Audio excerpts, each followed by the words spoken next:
Federação Futebol Timor-Leste decide hakuto contrato ho treinador Pablo Simon Elisetse husi nação Chile. Nebe Federação Futebol Timor-Leste contrata hetinang kotu kliuba nudar treinador principal Seleção Nacional Timor-Leste. Mai be iha lorong segunda ne Federação Futebol Timor-Leste oficialmente hapara contrato ho treinador nebe tuir lolos contrato se remata iha lorong tahun resingida bulan Desember tinanei. Mas que Federação Futebol Timor-Leste terminau na contrato ho Pablo Simon Elisetse iha lorong ronda sin 5 bulan ne. Mai be Federação Futebol Timor-Leste comprometido se continua selo salário tuir contrato nebe iha to bulan Desember tinanei. Tuir informação diretor assunto serviço Seleção Nacional Federação Futebol Timor-Leste João Maneco Soares Amaral. Federação Futebol Timor-Leste decide hapara contrato ho treinador ne por razão treinador ne labele halau serviço balong nebe Federação Futebol Timor-Leste fo tamba todan liu.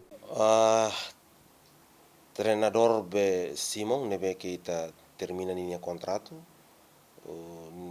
ninia razão foco liu ba desempenho serviço inclui target nebe makita foba nebe que nia sentir ne toran liu ba benia e nia ba hamutu ko federação concorra hamutu kodi termina ninia contrato nia quase atu basic tinenda